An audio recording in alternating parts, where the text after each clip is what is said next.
আলহামদুলিল্লাহি রাব্বিল আলামিন ওয়াসসালাতু ওয়াসসালামু আলা সাইয়্যিদিল মুরসালিন ওয়া আলা আলিহি ওয়া আসহাবিহি আজমাইন। প্রিয় মুসলিম ভাই ও বোনেরা, আপনাদের সম্মুখে কিছু গুরুত্বপূর্ণ প্রশ্ন উত্তর এবং কিছু বিষয় জানার জন্য আমাদের কাছে প্রশ্ন পাঠিয়েছেন। সেই বিষয়গুলো নিয়ে ইনশাআল্লাহ আজকে বিস্তারিত কথা বলার চেষ্টা করব। তোর মধ্যে একটি বিষয় হলো, আজকে দেখা যায় আমরা কোরআন ও হাদিসের বিভিন্ন আলোচনা শুনে থাকি সোশ্যাল মিডিয়ার মাধ্যমে, মাহফিলে যাওয়ার মাধ্যমে।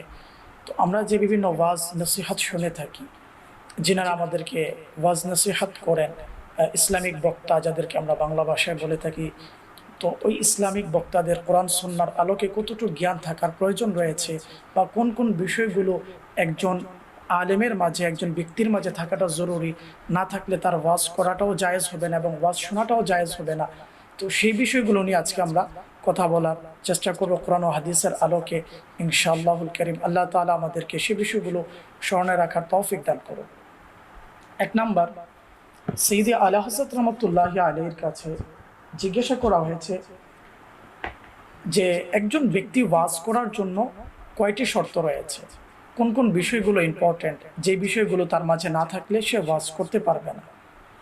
তো তিনি সেটার আলোচনা করতে গিয়ে তিনি 4টি শর্ত লিখেছেন।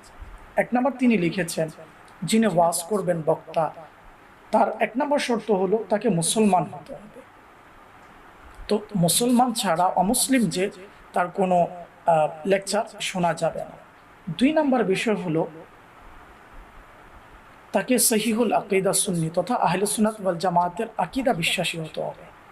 কেননা কোরআন ও হাদিসের মাঝে আহলে সুন্নাত ওয়াল জামাতের আকিদা লালন করার কথা আমাদেরকে বলা হয়েছে। তাহলে দ্বিতীয় শর্ত হলো আহলে সুন্নাত ওয়াল জামাতের আকিদা বিশ্বাসী হতে হবে। এর বাহিরে কোনো যদি আহলে সুন্নাত ওয়াল জামাতের আকিদা বিশ্বাসের পরিপন্থী কোনো ব্যক্তি ওয়াজ করে বা আলোচনা করে, তাদের আলোচনা শোনা যাবে না। 3 নম্বর যে শর্তটি হলো তাকে আলেম হতে হবে। কোনো জাহেল মূর্খ ব্যক্তির ওয়াজ শোনা যাবে না।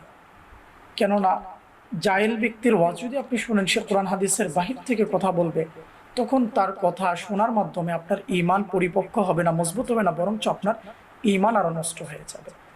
তাহলে আমরা এখন জানতে হবে আলেম কাকে বলে।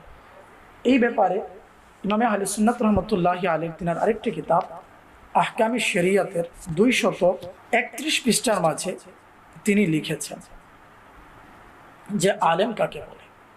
তিনি লিখতে গিয়ে তিনাকে জিজ্ঞাসা করা হয়েছে আলেমের সংজ্ঞা কি, আলেম কাকে বলে, আলেমের ডিফিনিশন কি। তো তিনি লিখছেন, আলেম তাকেই বলে যে পরিপূর্ণ আকায়েদ সম্পর্কে অবগত রয়েছে। এবং 2 নম্বর যে বিষয়টি তিনি লিখেছেন, প্রয়োজনীয় মাসলা মাসায়েল নিজের যোগ্যতায় অন্যের সাহায্য ছাড়া কিতাব থেকে বের করতে পারে। তো তিনি আলেমের সংজ্ঞা লিখেছেন এখানে।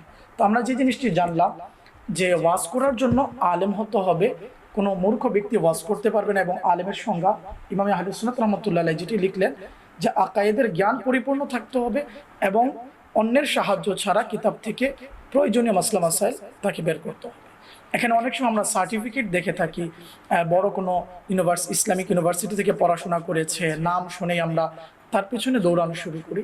সার্টিফিকেট থাকলেই হয়ে যায় না। সৈয়দ আলা হযরত রাহমাতুল্লাহ আলাইহি 23 নম্বর খণ্ডের মাঝে তিনি এই বিষয়টিকে আরও উল্লেখ করেছেন। তিনার কাছে এই বিষয়গুলো বলার পরে তিনি সৈয়দ আলা হযরত রাহমাতুল্লাহ আলাইহি তিনার ফতোয়া রাজবিয়ার 23 নম্বর খণ্ডের 682 পৃষ্ঠায় বিষয়গুলো 83 পৃষ্ঠার মাঝে তিনি এই জিনিসগুলোকে লিখেছেন যে অনেকের কাছে সনদ আছে কিন্তু কোরআন সুন্নাহর জ্ঞান নেই। তো ওই রকম ব্যক্তিদের, যারা একদম জাহেল মূর্খ, তাদের ওয়াজ শোনা যাবে না।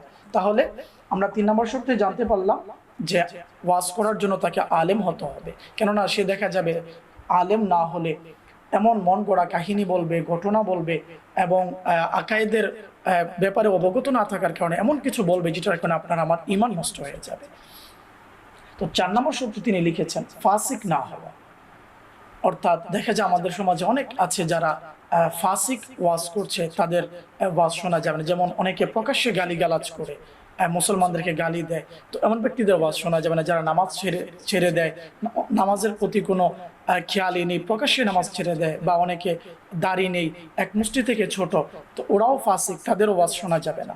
তো কোনো ব্যক্তির কাছে যদি এই 4টি শর্ত থাকে, 1 নাম্বার সে মুসলমান হতে হবে, 2 নাম্বার সহিউল আকিদা আহলে সুন্নাত হতে হবে, 3 নাম্বার তাকে আলেম হতে হবে, 4 নাম্বার হলো যে সে ফাসিক হতে পারবে না, তাহলেই ওই ব্যক্তির ওয়াজ শোনা জায়েজ। এছাড়া কোনো ব্যক্তির কথা খুবই সুন্দর অথবা চেহারা খুব সুন্দর বা গুছিয়ে কথা বলতে পারে বা খুব সুন্দর করে কণ্ঠটা খুব সুন্দর, এই দিকে আমরা খেয়াল করব না। শরীয়ত আমাদেরকে যেই মানদণ্ড দিয়েছে একজন ব্যক্তির ওয়াজ শোনার জন্য, সেই জিনিসগুলোর প্রতি আমাদেরকে খেয়াল রাখতে হবে।